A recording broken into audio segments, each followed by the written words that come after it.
સુરતમાં 14 દિવસની એકની એક દીકરીનું ઝાડા ઉલટી અને તાવ બાદ મોત. હોસ્પિટલ જતા રસ્તામાં જ પ્રાણ પંખીરું ઉડી ગયું. સુરતમાં રોગચાળાએ વધુ એકનો ભોગ લીધો હોવાની ઘટના સામે આવી છે. આ રોગચાળાએ તો હવે માત્ર 14 દિવસની બાળકીનો ભોગ લીધો છે.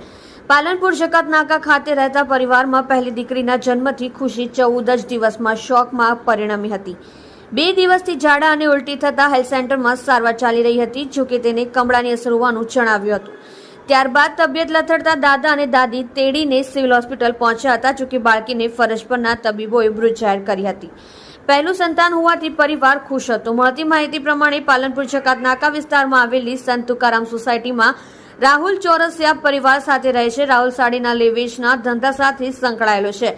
પરિવારમાં માતા પિતા, પત્ની અને 14 દિવસ પહેલા જન્મેલી એક દીકરી હતી.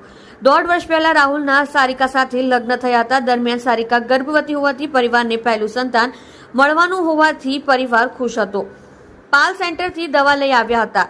14 દિવસ પહેલા સારિકાએ રાંદેર ખાતે આવેલા એક હેલ્થ સેન્ટરમાં તંદુરસ્ત બાળકીને જન્મ આપ્યો હતો.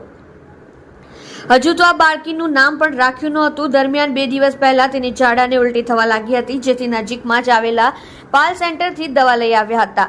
ત્યારબાદ તેની તપાસ કરતા તેને કમળાની થોડી અસર હોવાનું પણ જણાવાયું હતું અને વધુ સારવાર માટે લઈ જવા પરિવારને જણાવ્યું હતું.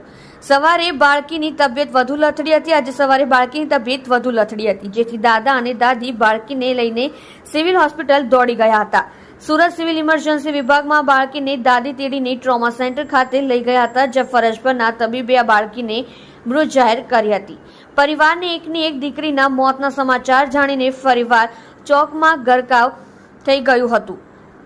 પોસ્ટમોર્ટમ રિપોર્ટ બાદ મોતનું સાચું કારણ જાણવા મળશે. 14 દિવસની બાળકીના મોતના પગલે હાલ તો પોલીસ દ્વારા તપાસ હાથ ધરવામાં આવી છે. આ સાથે જ બાળકીના મૃતદેહને પોસ્ટમોર્ટમ ખાતે ખસેડવામાં આવી છે. પરિવારને નિવેદન નોંધવામાં આવી રહ્યા છે. પોસ્ટમોર્ટમ રિપોર્ટ બાદ બાળકીના મોતનું સાચું કારણ જાણવા મળશે.